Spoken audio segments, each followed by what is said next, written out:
Buenos días, hermanos. Feliz Día del Padre a todos los papás de nuestra iglesia. Qué bendiciones tenerles, conocerles, ver a sus hijos creciendo en los caminos del Señor por su trabajo. Es más, feliz Día del Padre a todos los papás que nos están viendo. Hay otros hermanos también y amigos que nos están siguiendo en esta transmisión. Pues felicidades a todos ellos.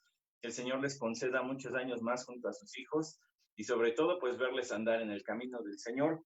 También felicitamos a Alex y Monse, que esta semana cumplieron años de casados. Muchas felicidades, Alex, Monse, que el Señor les bendiga, les sigue usando en la vida de Cami y de René. También quiero darles las gracias, hermanos, por estar orando por las clases de los seminarios. Gracias al Señor, terminé de dar clases en el Seminario Bíblico Palabra de Gracia, en el Seminario Teológico Bautista Mexicano esta semana, el martes en Palabra de Gracia y el viernes en el Seminario Bautista. Y pues gracias al Señor que vemos su trabajo en las vidas de nuestros hermanos y nuestras hermanas que están allí preparándose para servirle en el campo. A veces algunos de ellos van al campo misionero, otros en el campo de la dirección y la guía de la adoración de las iglesias, y otros, bueno, pues al ministerio pastoral. Entonces, gracias al Señor por sus oraciones, pues nos bendijo, ¿verdad? Y más hermanos están siguiendo en su preparación, continúan en su preparación para servirle. Además, hermanos, si quiere usted saber de las clases de nuestros niños, cuándo van a ser, acérquese con el pastor Isaac. Él va a estar dándole allí todos los detalles los sábados a las 7. Acérquese con el pastor Isaac. Y también les recuerdo, hermanos, que oremos por nuestros enfermos y sus familias, oremos por nuestros hermanos que están pasando también por diferentes situaciones. Yo le he dicho a mi esposa, a mi hija, cuando oramos aquí en casa, ¿verdad? Oramos porque el Señor pues le dé salud a los enfermos, pero también le dé, pues le preserven salud a los que no estamos enfermos, especialmente con esta pandemia que estamos pasando. Así que ore por ellos de manera que veamos, ¿verdad? Esperemos la respuesta del Señor y que Él nos responda pronto a esto, porque es algo que deseamos ver en las vidas de mucha gente que hoy está pasando por momentos muy difíciles y por supuesto también deseamos que Él nos preserve en salud de tan cruel enfermedad. Así que bueno, ahí están algunos anuncios que teníamos para esta ocasión. Y le voy a pedir que por favor abra su Biblia en Génesis 49. Sí, Génesis 49 está antes del 50, obvio, pero el 50 ya es el final. O sea que nosotros ya nos vamos a acercar hoy vertiginosamente al final de Génesis, un salto grande que le vamos a dar para llegar al final.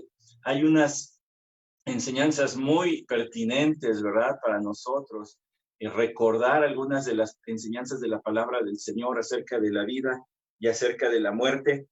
Bueno, pues aquí quiero que vaya por favor a Génesis capítulo 49. En el inicio de ese capítulo, en el versículo 1, habla de cómo Jacob congregó a sus hijos para hablarles como padre que les bendeciría, y también, como he mencionado en otras ocasiones, en varias ocasiones, para hablarles en forma de bendición y de profecía. La bendición que él pronunció sobre sus hijos, pues estaba acompañada de la inspiración verbal del Espíritu Santo, ¿verdad? Allí les dio él la forma de que sus familias se desarrollarían, les habló de cómo sería eso, pero también les bendijo. Hace algún tiempo, cuando hablábamos de cómo bendijo a Faraón, allí en el capítulo 47, bueno, decíamos, ¿qué es eso de la bendición? Bueno, en aquellos días los siervos de Dios hablaban bajo la guía del Espíritu Santo para bendecir, y entonces había inspiración verbal. Nosotros cuando bendecimos a alguien, cuando decimos que vamos a bendecir, es solamente una oración, porque el que bendice es Dios, es una oración sincera y es una oración además llena de buenos deseos para esa persona, del mejor deseo de nuestro corazón que solamente Dios puede cumplir. Entonces, ahí encontramos todas estas bendiciones y profecías de Jacob sobre sus hijos. Y luego quiero que, por favor, vea lo que dice en el versículo 28. A partir del versículo 28, voy a leer hasta en el capítulo 50, el versículo 13. Por favor, sígame en la lectura de Génesis 49 a partir del versículo 28 y hasta el versículo 13 del capítulo 50. Dice la palabra del Señor: todas estas son las 12 tribus de Israel, y esto es lo que les dijo su padre cuando los bendijo. A cada uno lo bendijo con la bendición que le correspondía. Después les ordenó y les dijo: voy a ser reunido a mi pueblo. Sepultadme con mis padres en la cueva que está en el campo de Efrón hitita, en la cueva que está en el campo de Macpela, que está frente a Mamre, en la tierra de Canaán, la cual Abraham compró juntamente con el campo de Efrón hitita para posesión de una sepultura. Allí sepultaron a Abraham y a su mujer Sara. Allí sepultaron a Isaac y a su mujer Rebeca, y allí sepulté yo a Lea. El campo y la cueva que hay en él fueron comprados de los hijos de Et. Cuando Jacob terminó de encargar estas cosas a sus hijos, recogió sus pies en la cama y expiró, y fue reunido a su pueblo. José se echó sobre el rostro de su padre, lloró sobre él y lo besó. Y ordenó José a sus siervos médicos que embalsamaran a su padre, y los médicos embalsamaron a Israel. Y se requería 40 días para ello, porque este es el tiempo requerido para el embalsamamiento. Y los egipcios lo lloraron 70 días. Y cuando pasaron los días de luto por él, habló José a la casa de Faraón, diciendo: si he hallado ahora gracia ante vuestros ojos, os ruego que habléis a Faraón, diciendo: mi padre me hizo jurar, diciendo: he aquí voy a morir en el sepulcro que cavé para mí en la tierra de Canaán, allí me sepultarás. Ahora pues te ruego que me permitas ir a sepultar a mi padre, y luego volveré. Y Faraón dijo: sube y sepulta a tu padre como él te hizo jurar. Entonces José subió a sepultar a su padre, y con él subieron todos los siervos de Faraón, los ancianos de su casa, y todos los ancianos de la tierra de Egipto, y toda la casa de José y sus hermanos, y la casa de su padre. Solo dejaron a sus pequeños, sus ovejas y sus vacas en la tierra de José. Subieron también con él carros y jinetes, y era un cortejo muy grande. Cuando llegaron hasta la era de Atad, que está al otro lado del Jordán, hicieron allí duelo con una grande y dolorosa lamentación, y José guardó 7 días de duelo por su padre. Y cuando los habitantes de la tierra, los cananeos, vieron el duelo de la era de Atad, dijeron: este es un duelo doloroso de los egipcios. Por eso llamaron al lugar Abel Misraim, el cual está al otro lado del Jordán. Sus hijos pues hicieron con él tal como les había mandado. Pues sus hijos lo llevaron a la tierra de Canaán y lo sepultaron en la cueva del campo de Macpela frente a Mamre, la cual Abraham había comprado de Efrón hitita, junto con el campo para posesión de una sepultura. Vamos a orar. Padre, te rogamos tu dirección, te rogamos también, Señor, que nos dirijas a través de estos versículos para la acción, Padre, que podamos ser entendidos de tu voluntad, que podamos comprender tu palabra. Gracias, Señor, por los papás de nuestra iglesia. Gracias por aquellos que nos has dado esta bendición.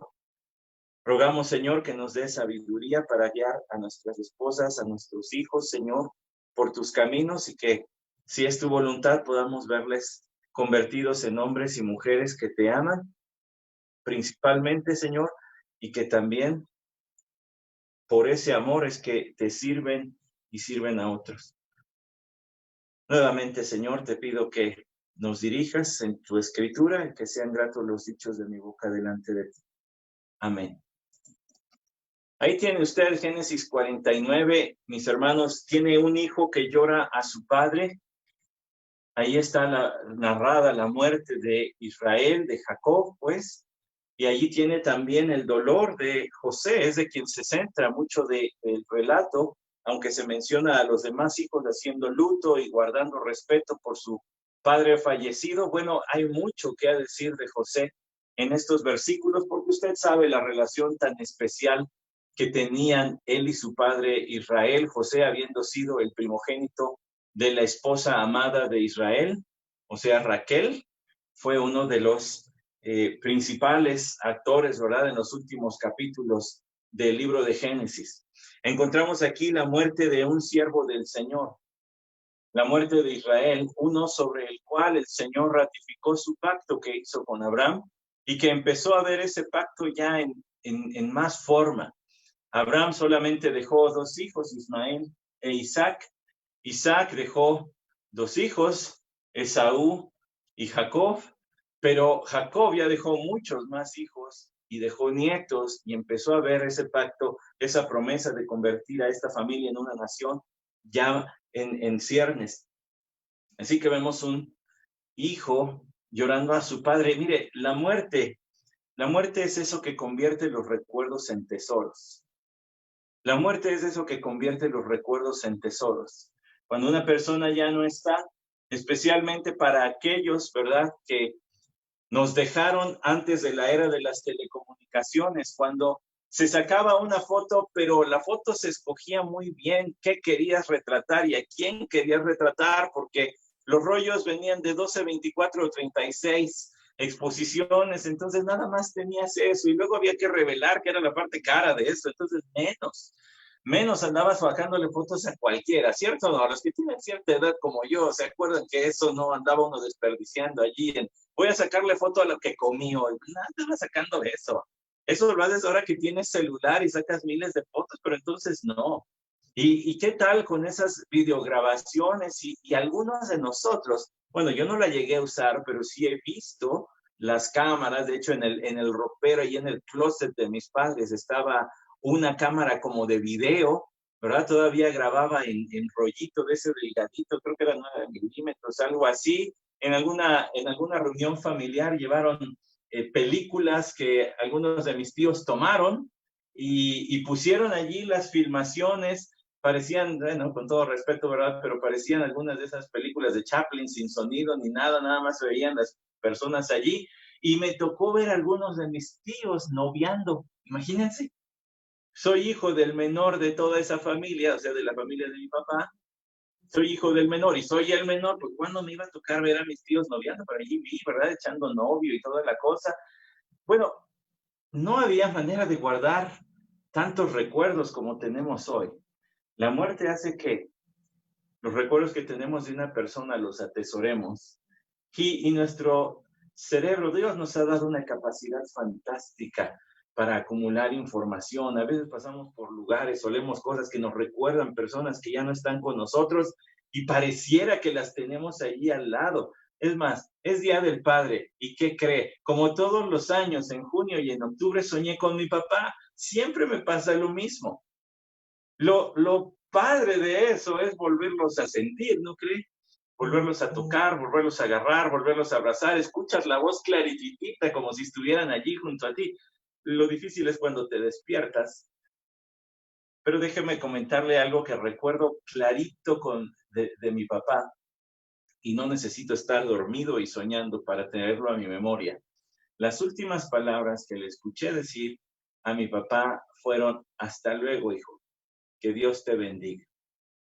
Yo no sabía que esas iban a ser las últimas palabras que iba a escuchar de mi padre allí cuando estaba él internado en el centro médico, horas antes de caer en estado de coma, y por tanto yo jamás lo volvería a ver consciente. Hasta luego fue muy apropiado que lo dijera, porque la vida es muy breve, y aunque de esto, de su fallecimiento, ya son casi 24 años, de todas maneras es breve. Hasta luego, porque pues habrá reunión. Nos volveremos a ver. Y Dios te bendiga resultó ser adecuado también, porque mi papá se despidió de un hijo no creyente y Dios me bendijo más o menos 15 días después de ese último encuentro. Unas 2 semanas antes del fallecimiento de mi papá, el Señor me rescató y por tanto me bendijo con toda bendición espiritual en los lugares celestiales en Cristo Jesús. Así que resultaron ser muy apropiadas, y si me esfuerzo muy poquito, todavía escucho su voz entrecortada por haber tenido un respirador, ¿verdad? Un respirador artificial por tanto tiempo en su garganta, y apenas si podía hablar. Hasta luego, hijo, Dios te bendiga. Eso me recuerda algunas realidades que hoy vamos a ver. Ante la muerte y el dolor de la muerte veremos algunas realidades. Y es que hay culturas que expresan su temor a la muerte.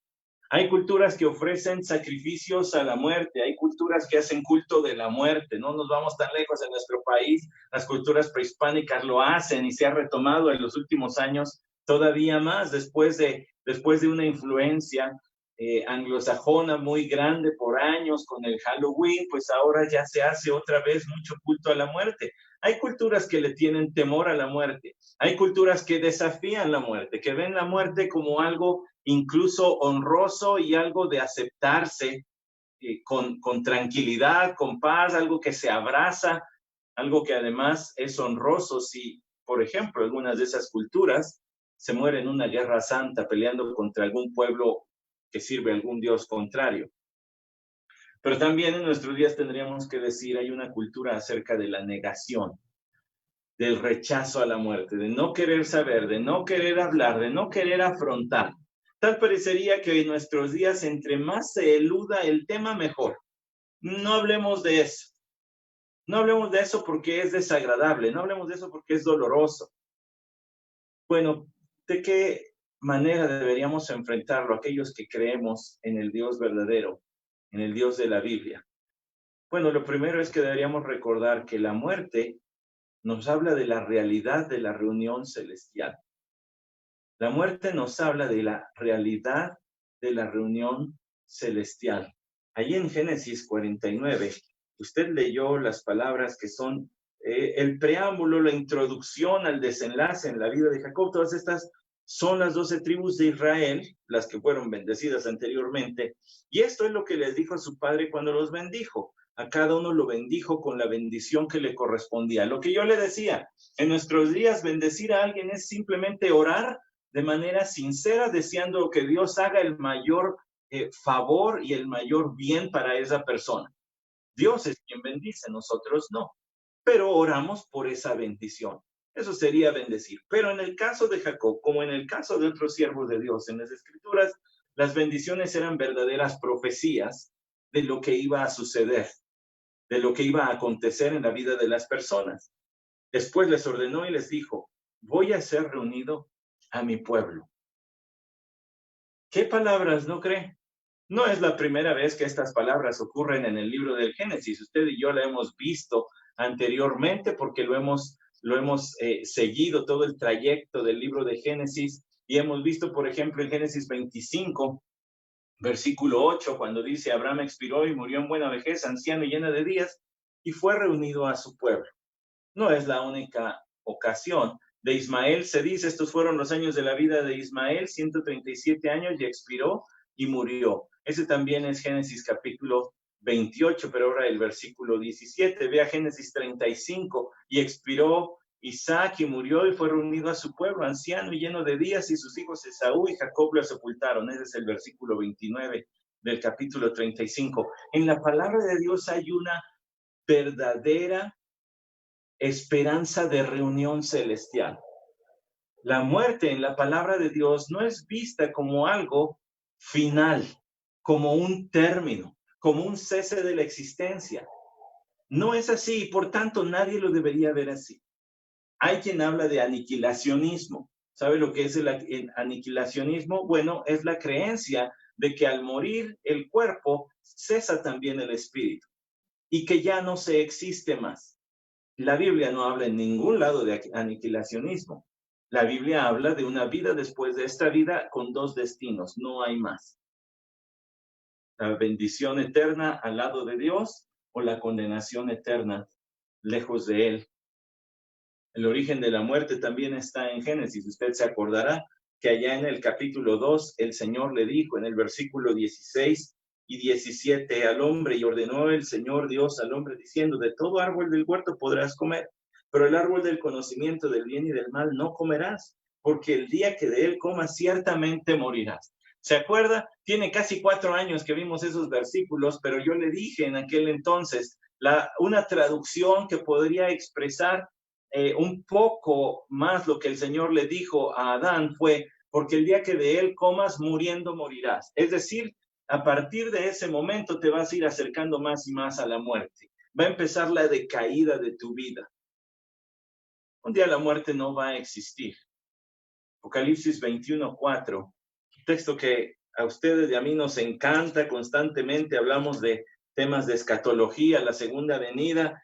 Él enjugará toda lágrima de sus ojos y ya no habrá muerte, ni habrá más duelo, ni clamor, ni dolor, porque las primeras cosas han pasado. Mire, en el plan de Dios no era que el hombre muriera. Ese no era el plan del Señor. La muerte vino a consecuencia del pecado. El hombre sí pecó, como dice Génesis 3. El hombre sí pecó y como certifica Génesis 5, bueno, desde hecho el capítulo 4 con la muerte de Abel ya nos habla de la primera muerte, pero en el capítulo 5 se nos habla de una lista de hombres y la vida de todos ellos, excepto uno, Enoc, termina y murió, y murió, y murió. Es la realidad de la muerte. Es un tema ineludible. No se puede hacer a un lado. Mire, usted recordará las palabras de Hebreos 9:28. Y tal como está decretado que los hombres mueran una sola vez y después de esto el juicio, así también Cristo, habiendo sido ofrecido una vez para llevar los pecados de muchos, aparecerá por segunda vez en relación con el pecado para salvación de los que ansiosamente le esperan. Escucha ese versículo de Hebreos 9:28 nuevamente porque le voy a hacer una pausa. Y tal como está decretado. Ahí la palabrita decretado quiere decir que está fuera del alcance.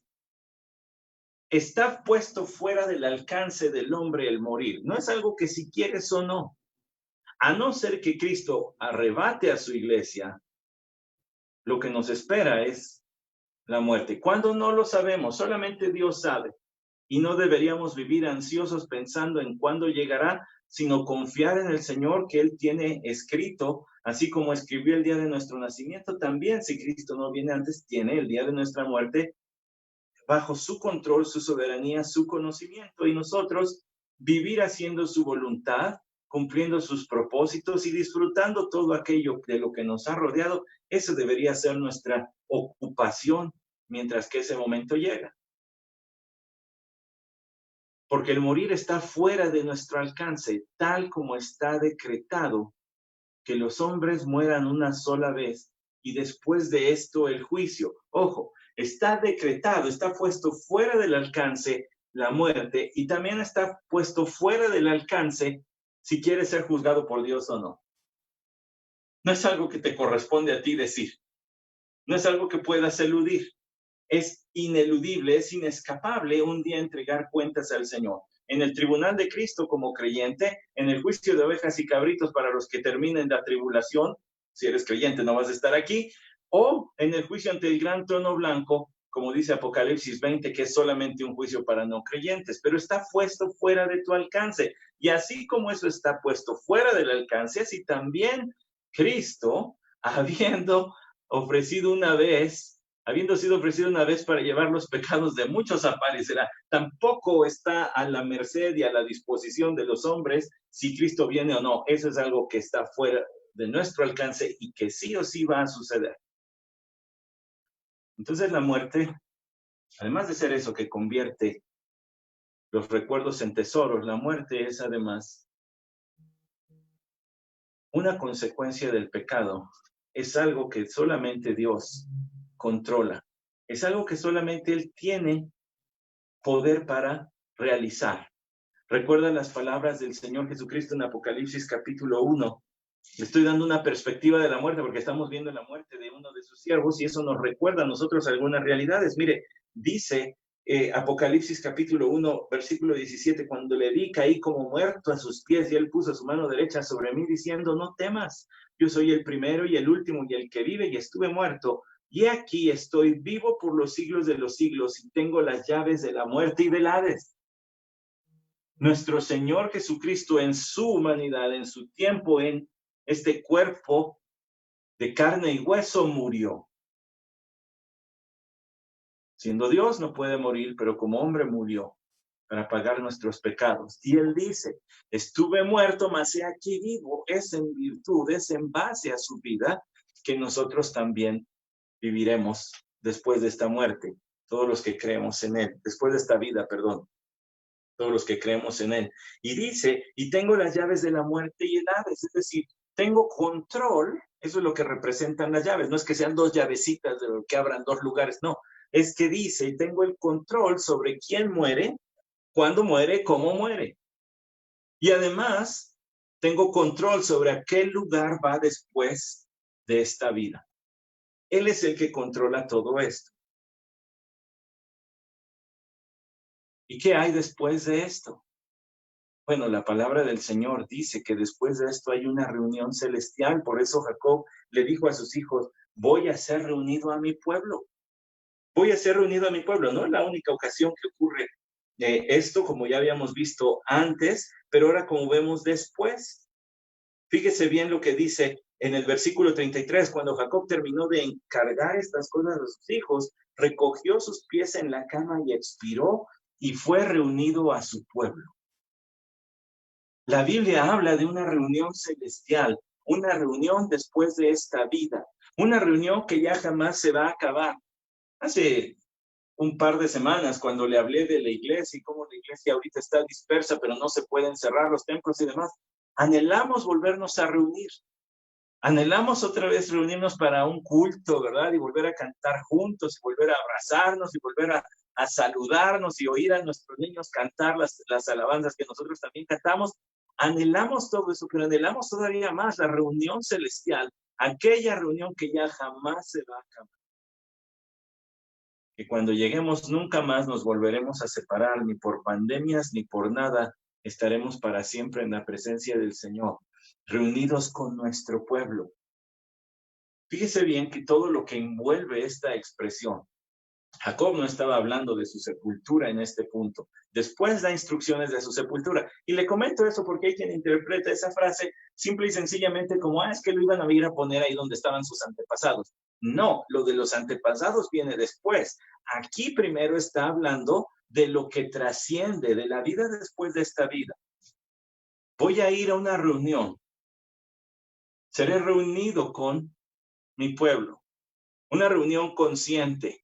Una reunión feliz, una reunión donde los que están allí no están dormiditos como en capullos esperando que, no, les están allí alabando al Señor en su presencia. Y les dice además, sepultadme con mis padres en la cueva que está en el campo de Efrón hitita. Fíjense los detalles que Jacob le da a sus hijos. Sepúltenme con mis padres, dice, en la cueva que está en el campo de Macpela, versículo 30, que está frente a Mamre en la tierra de Canaán, la cual Abraham compró juntamente con el campo de Efrón hitita para posesión de una sepultura. Allí sepultaron a Abraham y a su mujer Sara, allí sepultaron a Isaac y a su mujer Rebeca, y allí sepulté yo a Lea. Vaya, aquí encontramos por fin que Lea cortó una florecita del jardín de Jacob, ¿se acuerda? ¿Se acuerda que a Raquel la sepultó cerca de Belén?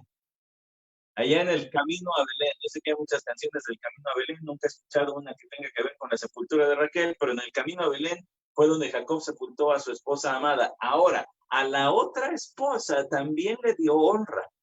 ¿Por qué? Pues porque la sepultó, no en este mausoleo que le hizo a Raquel, pero sí en el lugar donde se sepultaba a la familia. Ahí están las parejas, Abraham y Sara, también Isaac y Rebeca, y ahora iría también, ahí estaba Lea, y allí ya él.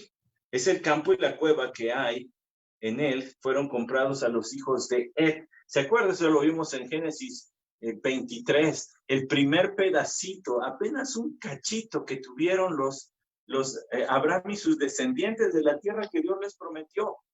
Ese fue el primer pedacito que tuvieron. Y hasta este momento era lo único que tenían propio en la tierra de Canaán. Hay una segunda realidad que deberíamos recordar y que este texto nos trae a la mente. La primera fue la reunión celestial, la segunda es la fe que nos une. ¿Por qué Jacob dio instrucciones tan precisas? ¿Por qué no simplemente les dijo, allá en la cueva, allá la que compró mi abuelo Abraham? ¿Por qué les habló con tanta precisión? Ya vio que les hizo el recuento en el campo de Efrón hitita, la cueva del campo de Macpela, que está frente a Mamre, en la tierra de Canaán, la cual Abraham compró de Efrón hitita la segunda vez. Allí sepultaron a Abraham, a su mujer, y les dice a todos los que están sepultados allí, y otra vez, como si fuera poco, fueron comprados de los hijos de Ed en el versículo 32. ¿Por qué les hace tantos recuentos? Porque para Jacob estas no son palabras de un moribundo, alguien que ya está disvariando y está diciendo algo que pues bien se podría haber ahorrado. Él quería asegurarse de terminar en el mismo lugar y de ser identificado con aquellos que habían recibido las promesas de Dios. Por eso menciona a Abraham y a Isaac. Por eso menciona a estos dos, porque a ellos dos, Abraham fue hecho, Dios le dio su pacto y luego lo ratificó a Isaac y luego lo ratificó a él mismo, a Jacob, a Israel. Él quería ser identificado con los que tienen la misma fe. Bueno, el Señor le había dicho a Abraham que sería reunido con sus padres en buena vejez. En el capítulo 25, versículo 8, dice, fue reunido a su pueblo y sus hijos Isaac e Ismael lo sepultaron en la cueva de Macpel, en el campo de Efrón, este mismo lugar del que Jacob está hablando. Fue reunido con su pueblo. Fueron reunidos aquellos que tenían la misma fe, aquellos que habían recibido las mismas promesas del Señor. Aquellos que tuvieron, que Dios les dio la fe para creer en lo que Él decía. Recuerda lo que dice Hebreos 11:21, vaya, si no se acuerda, allí vaya, Hebreos 11:21, dice, por la fe Jacob al morir bendijo a cada uno de los hijos de José. Lo que usted y yo leímos en el capítulo 49 fue un acto de fe. Jacob habló con voz de padre y con voz de profeta, y lo que dijo, lo dijo por la fe, por lo que Dios le impulsó a decir, y adoró apoyándose sobre el extremo de su bastón. Entonces, compartían la misma fe de aquellos.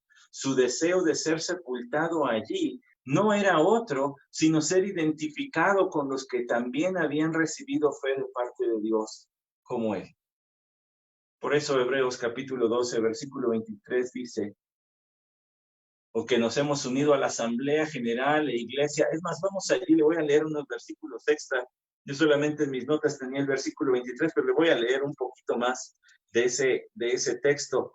Hebreos capítulo 12, versículo 22. Vosotros, en cambio, os habéis acercado al monte Sión y a la ciudad del Dios vivo, la Jerusalén celestial, y a miriadas de ángeles, a la asamblea general e iglesia de los primogénitos que están inscritos en los cielos, y a Dios el juez de todos, y a los espíritus de los justos hechos ya perfectos, y a Jesús el mediador del nuevo pacto, y a la sangre rociada que habla mejor que la sangre de Abel. El escritor de los Hebreos está hablando de nuestra comunión espiritual con el Señor en base a la obra redentora de nuestro Señor Jesucristo, es decir, para los que somos salvos, tenemos comunión con Él. Y así como nosotros le adoramos, en el cielo hay quien ya le adora. A esa reunión es a la que vamos, con aquellos que comparten la misma fe. Israel lo que quería era simplemente que se le recordara como uno más de los que tuvieron fe, de los que Dios les dio fe para creer en sus promesas. Y no es la fe, hermanos, una de las principales vínculos que tenemos como creyentes. Escuche, Pablo le dijo a los Efesios, en Efesios capítulo 4, yo pues, prisionero del Señor, os ruego que viváis de una manera digna de la vocación con que habéis sido llamados. Esa palabrita digna quiere decir equilibrada, que te comportes en total correspondencia con aquello que Dios te llamó a hacer. Con toda humildad y mansedumbre, con paciencia, soportándoos unos a otros en amor, esforzándoos por preservar la unidad del Espíritu en el vínculo de la paz. Es decir, una manera digna del llamamiento a la salvación es mantenernos humildes para mantenernos unidos. Y dice, hay un solo cuerpo y un solo espíritu, versículo 4 de Efesios 4, así como también vosotros fuisteis llamados en una misma esperanza de vuestra vocación, un solo Señor, una sola fe, un solo bautismo, un solo Dios y Padre de todos, que está sobre todos, por todos y en todos, una sola fe. Lo que nos reunirá en el cielo es la fe que Dios nos dio para creer en su Hijo Jesucristo como Salvador, la fe que nos dio para creer en sus promesas y para incluso, cuando la muerte se acerca, enfrentarla con confianza. Este es uno de esos mensajes, hermanos, que como predicadores uno dice, ay, me estoy echando la soga al cuello solito. Porque ahora van a esperar que yo viva a la altura de lo que predico. Y que si predico de honestidad, sea honesto. Y que si predico de amor, sea amoroso. Y que si predico de enfrentar y de ver la muerte con seguridad, pues que cuando me llegue el momento que Dios tenga designado, si es que no viene el Señor por su iglesia antes, esperan que lo viva. Bueno, oremos unos por otros para que nuestra fe no falte en esos momentos. El Señor nos bendecirá con lo que necesitemos. Mire, ya que es Día del Padre, ya que le conté algunas cuestiones de mi padre, ¿verdad? Y de mi relación con él, le voy a decir algo más. Usted vio una foto por ahí en el video que nos hicieron favor de poner con recuerdos de nuestros padres y también con algunos recuerdos ahora con nuestros hijos. Yo recuerdo muchas veces, desde muy chiquito, desde que tengo uso de memoria y ya dormía solo en mi cuarto, haberme parado por la noche, ¿verdad? Descalcito y todo, y haber ido al cuarto de mis papás y abrir la puerta. Y si mi mamá está viendo esto, se va a enterar, y quizá mis hermanos también se van a enterar. Abrir la puerta y nada más quedarme viendo hasta que mis ojos se ajustaran a la poca luz y quedarme viendo las cobijas. Y si las cobijas se alzaban y bajaban, irme tranquilo a dormir. Ese era el miedo que yo tenía de ver a mis padres morir. Ese era el miedo que yo tenía específicamente de ver a mi padre morir. Digo específicamente de él porque yo sabía que tenía una enfermedad que estaba consumiendo su cuerpo y lo sabía desde chico, aunque no entendía todo lo que hoy entiendo de esa enfermedad, sabía que esto lo estaba consumiendo. ¿Qué hace que los creyentes vean la muerte como algo distinto al resto del mundo? No es que tengamos pensamientos suicidas, no es que seamos personas diferentes en el sentido de tener cierto valor sobrenatural que nadie más tiene. Lo que tenemos es un montón de promesas y de certezas en la palabra del Señor que nos ayudan a contemplar la vida, pero también la muerte de una manera muy distinta. Usted recordará las palabras de el escritor a los Hebreos, pero en el capítulo 2, y si no lo recuerda, yo le aconsejo que tome nota de lo que voy a leer. Hebreos capítulo 2, versículo 14 dice: así que por cuanto los hijos participan de carne y sangre, él igualmente participó también de lo mismo, para anular la muerte, el poder de aquel que tenía el poder de la muerte, es decir, el diablo, y librar a los que por el temor a la muerte estaban sujetos a esclavitud durante toda su vida.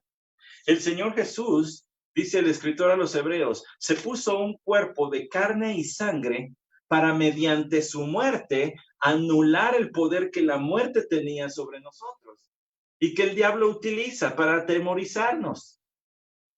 ¿Recuerda las palabras del Señor a Pedro?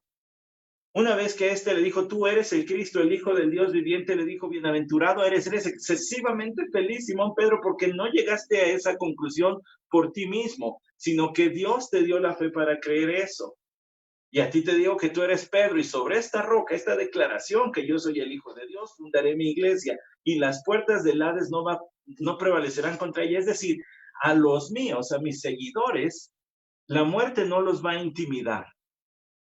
¿Por qué? Porque hemos comprendido que mediante su propia muerte y resurrección, el Señor Jesucristo le quitó el poder de amedrentarnos al propio Satanás y a la muerte. Escuchó las palabras que le leí al inicio en Apocalipsis 1. Yo soy el que estuvo muerto, pero he aquí que vivo. Y si Cristo tuvo poder para levantarse de la muerte, tiene poder para levantarnos también a nosotros de la muerte. Y eso despoja de todo su temor y tenebrosidad a la muerte.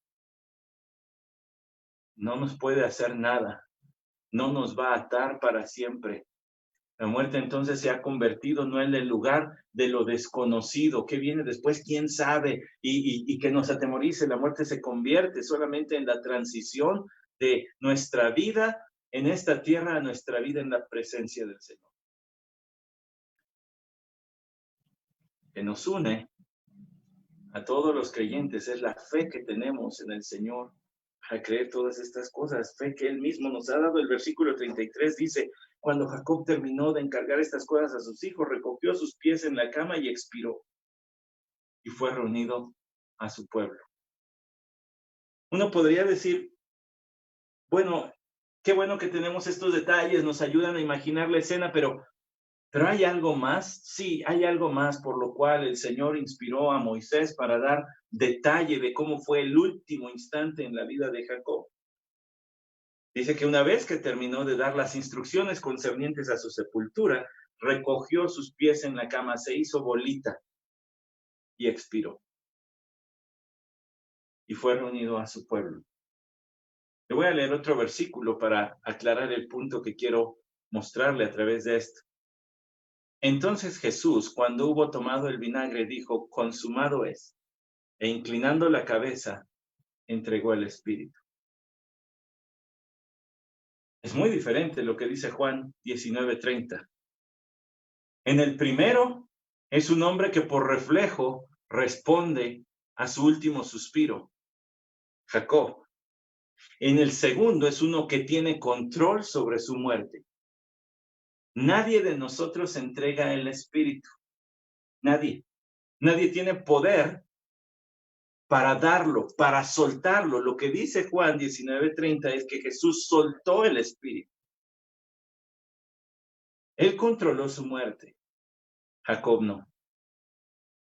Jacob la sintió cerca, seguramente por revelación del Señor, de modo que pudiera llamar a sus hijos, bendecirles, pero no la controló. El Señor Jesucristo sí la controló. Eso testifica de Apocalipsis 1. Yo tengo las llaves de la muerte y del Hades. Ahora, ¿por qué le menciono esto aquí? Porque vamos a entrar al capítulo 50 y esto provoca la realidad del dolor terrenal.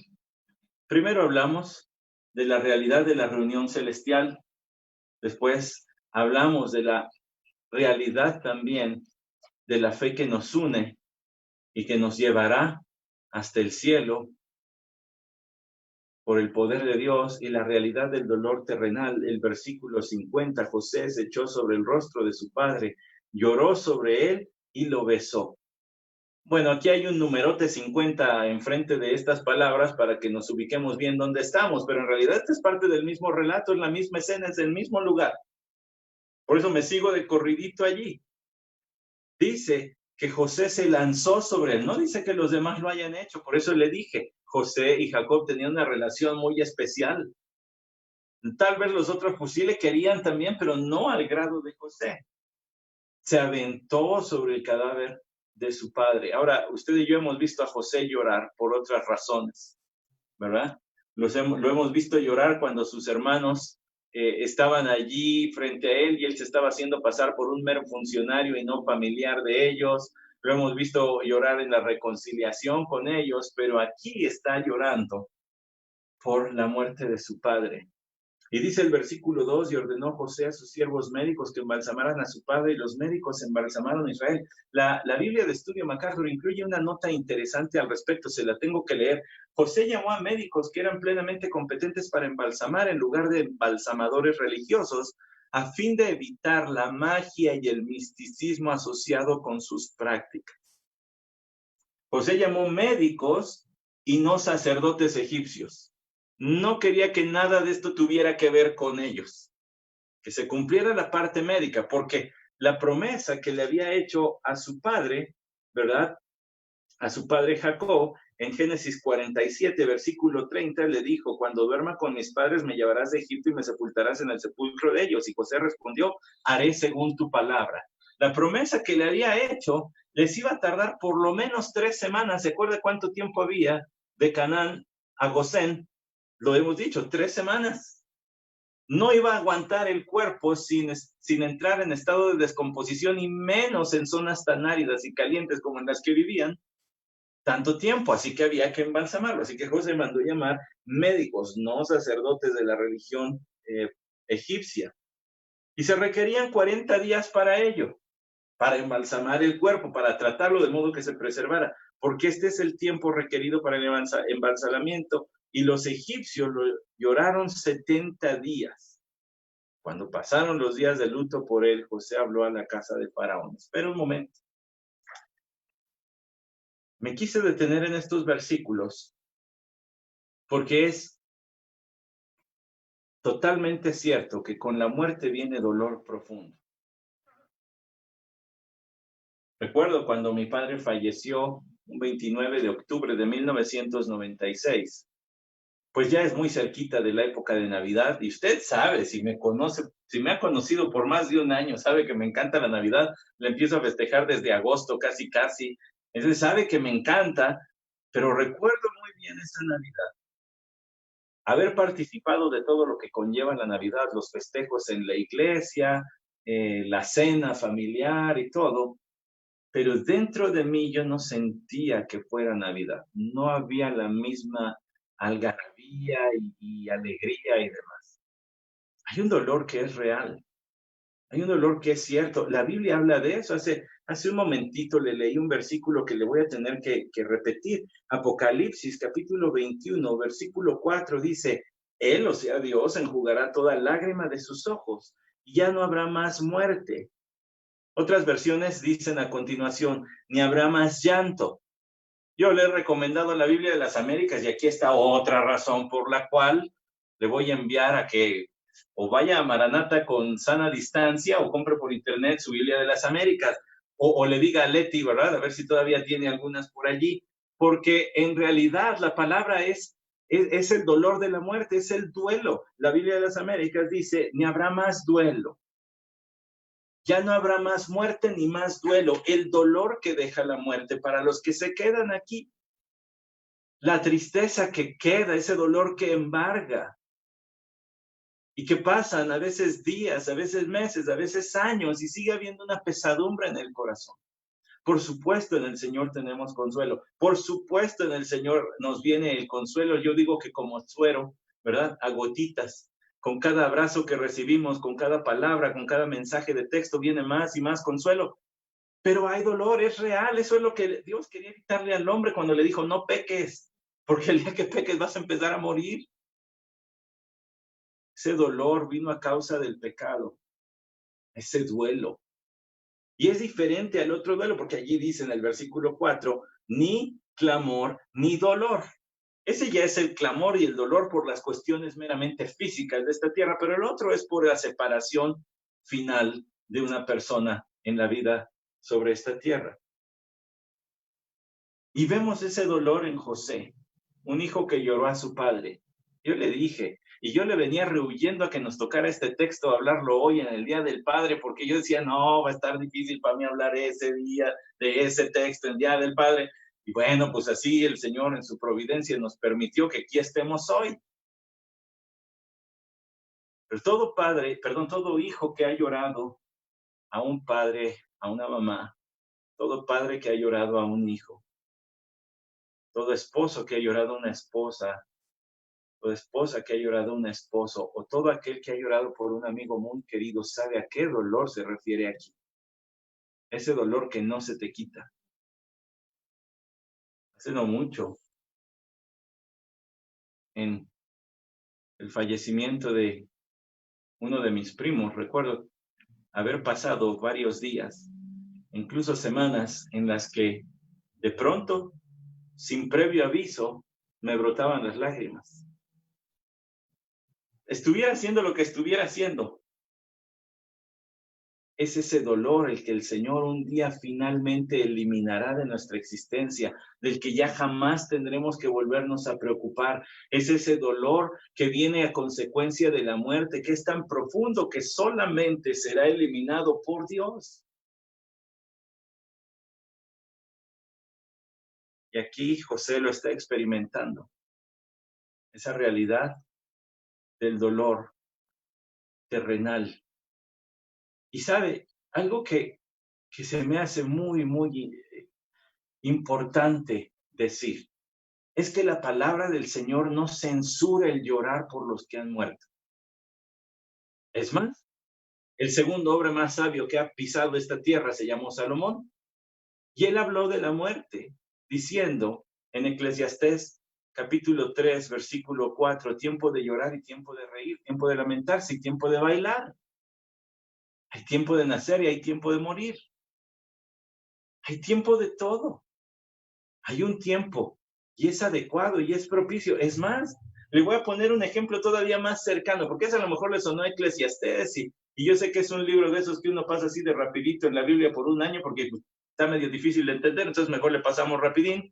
Le voy a hablar de otro y que además es un ejemplo de creyentes y dice allí en Hechos capítulo 8, versículos 1 al 3, y Saulo estaba de completo acuerdo con ellos en su muerte. ¿Quién es este Saulo? El que luego fue llamado Pablo, el predicador, el apóstol. En aquel día se desató una gran persecución en contra de la iglesia en Jerusalén y todos fueron esparcidos por las regiones de Judea y Samaria, excepto los apóstoles. Sí, cuando el Señor les dijo que tendrían que ir por Judea, Samaria hasta el último de la tierra, los tuvo que sacar a punta de persecución, pues allí está. Y luego el versículo 2 de Hechos 8 dice, y algunos hombres piadosos sepultaron a Esteban y lloraron a gran voz por él. Note que no hay una nota editorial de Lucas diciendo, lo cual estuvo terrible, pues ¿qué no tienen fe? ¿Qué no tienen esperanza? ¿Qué no son hijos de Dios?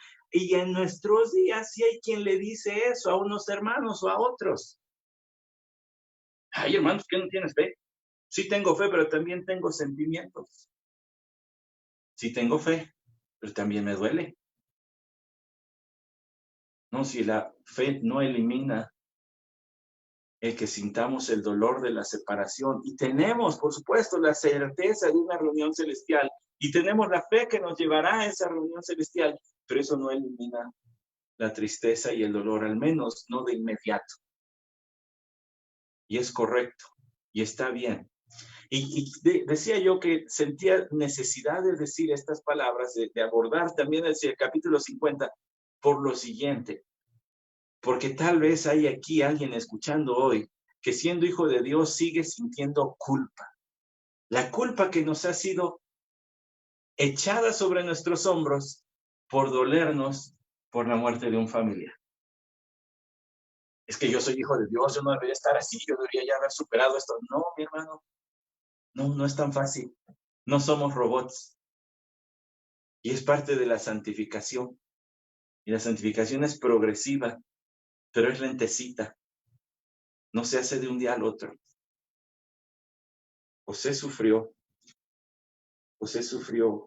y dice allí el capítulo 4 que habló a Faraón y le dijo, si he hallado gracia, capítulo 50, versículo 4, perdón, si he hallado ahora gracia ante vuestros ojos, os ruego que habléis a Faraón diciendo, mi padre me hizo jurar diciendo, aquí voy a morir en el sepulcro que cabe para mí en la tierra de Canaán, allí me sepultarás. Ahora pues te ruego que me permitas ir a sepultar a mi padre y luego volveré. Y Faraón dijo, sube y sepulta a tu padre como él te hizo jurar.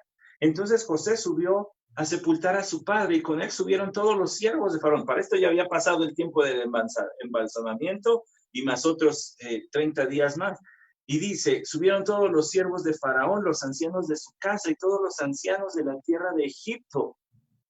Y toda la casa de José y sus hermanos y la casa de su padre solo dejaron a sus pequeños, sus ovejas y sus vacas en la tierra de Gosén. Subieron también con él carros y jinetes y era un cortejo muy grande. Y esto se convirtió en un funeral de estado prácticamente, como si se hubiera muerto alguien importante en la tierra de Egipto. Es que salió un montón de gente. Cuando habla de los ancianos de Egipto, son dirigentes. Y llevaban allí toda una escolta militar de carros, de jinetes, acompañando a la familia, que para entonces ya eran un montón. Así que fue una caravana grande, ya les dije, tardaban 3 semanas en llegar a la tierra de Canaán. Así que han de haber salido allí, pues con provisiones para el camino, ¿verdad? Y no creo que hayan llevado sus power bars, de esas de, si te comes una equivale a una comida completa. No, pues han de haber llevado animales, ya han de haber llevado grano, ya han de haber llevado cocineros allí para que a la mera hora les prepararan el alimento. Además, los hijos de Israel tenían un chorro de esclavos, así que esta debía haber sido una movilización enorme de gente. Porque esto nos habla de la realidad de la honra terrenal. Es necesario honrar la memoria, dar sepultura, mantener el recuerdo apropiado, honroso. No idealizar, ¿verdad? A veces se puede caer en ese error. Creo yo que es falta de balance. Más bien es recordar a las personas con amor, y parte de recordarlas con amor es aceptarlas con los errores que a lo mejor llegaron a cometer. José lleva toda esta caravana para honrar a su padre. Cuando llegaron hasta la era de Atad, que está al otro lado del Jordán, hicieron allí duelo con una grande y dolorosa lamentación. Y José guardó 7 días de duelo por su padre. Ya habían pasado 70. Y todavía cuando llegaron aquí a esta era, este lugar donde se limpiaba el trigo de Atad, allí todavía hicieron duelo. Seguramente una especie de terreno muy grande que los pudo albergar a todos, y se quedaron allí 7 días todavía doliéndose. Para esto entonces ya van casi 3 meses. Escuche, el versículo 11 pone énfasis en este dolor. Y cuando los habitantes de la tierra, los cananeos, vieron el duelo de la era de Atad, dijeron: este es un duelo doloroso de los egipcios. Por eso llamaron al lugar Abel Misraim, el cual está al otro lado del Jordán. Aquí viene su clase de hebreo de hoy. Misraim es la palabra hebrea para Egipto.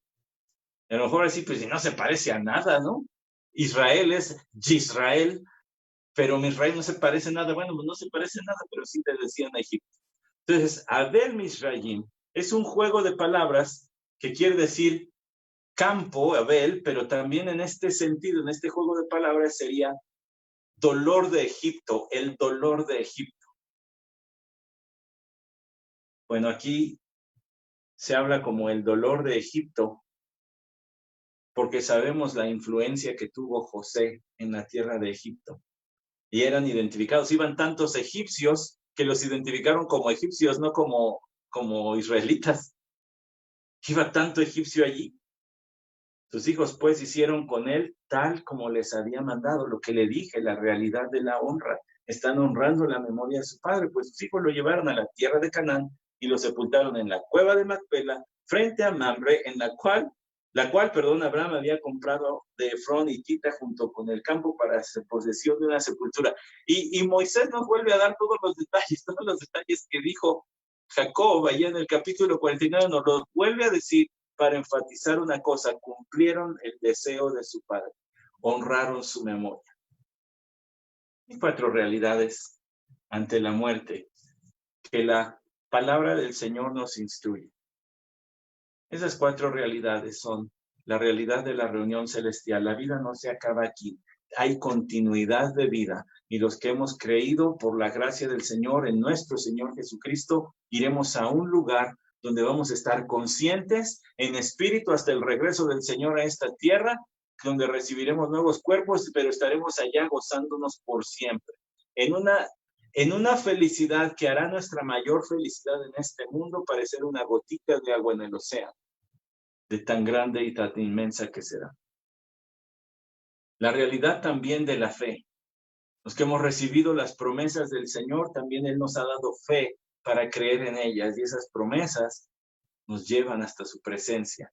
Es su gracia la que nos transporta allá en virtud de la fe que Él nos ha dado.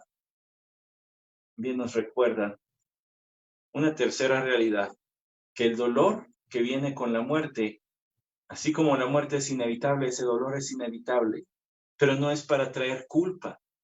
Solamente la reacción natural de la tristeza de nuestro ser ante la separación, aunque temporal, pero de aquellos que amamos, si han creído en el Señor. Y por supuesto, la realidad de seguir honrando la memoria de quienes ya no están, que ya han sido llevados por el Señor a su presencia, a donde nos esperan, junto con el Señor. Por supuesto, nuestro deseo de llegar a la presencia del Señor es para estar con Él, pero también allí estarán otros que amamos y que creyeron en el Señor Jesucristo. Todo este texto, hermanos, dice el pastor Carballosa en su comentario de Génesis, insinúa, aunque no prueba, que en nuestra reunión celestial nos reconoceremos unos a otros. Yo me imagino que cuando llegue a la presencia del Señor, ya sea por muerte o por el rapto de la iglesia, donde espero estar y vivir esa emoción de ser raptado por el Señor a su presencia, yo imagino que cuando llegue al cielo y por ahí me encuentre con mi papá, se va a sorprender. Decir, ¿tú qué haces aquí, muchacho? Yo te dejé todo pecador y perdido. Bueno, se va a llevar una sorpresita. Se me hace que el Señor le va a decir, te tengo una sorpresita, ni te imaginas quién acaba de llegar. Y ahí voy a entrar yo a reunirme con el Señor y reunirme con mi Padre. Mientras tanto, hermanos, les dejo para finalizar el siguiente versículo, porque sé que muchos hoy tenemos el sabor agridulce del Día del Padre, ¿verdad? El sabor dulce de disfrutar a nuestros hijos, pero el sabor amargo, agrio, de habernos separado ya de nuestros padres terrenales. Le dejo las palabras de el apóstol Pablo a los corintios.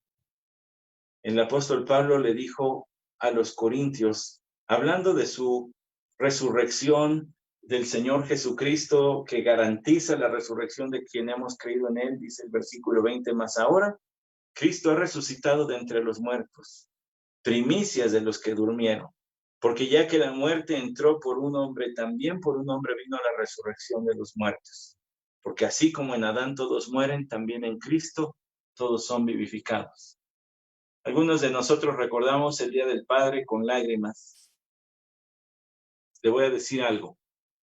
Ese dolor de la separación un día será totalmente arrasado por la felicidad de la reunión que Cristo hará posible. Un gozo que nunca se va a acabar. Que ese dolor profundo, que todavía en mi caso a 24 años sigo sintiendo, hable, testifique de la felicidad aún más profunda, infinitamente más profunda del gozo celestial. Padre, bendice tu palabra. Enséñanos, Señor, a contar nuestros días de modo que traigamos al corazón sabiduría. Y Padre, que tengamos en cuenta tu escritura. Tengamos en cuenta que la resurrección de Cristo garantiza nuestra resurrección también. Y la resurrección de todos los que han creído y la reunión final y que la fe se va a cumplir y se va a cristalizar y que este dolor un día va a ser totalmente eliminado y que también, Señor, mientras tanto, tenemos el mandato de honrar a nuestros padres. Tu Santo Espíritu nos guíe a practicar, a vivir tu escritura.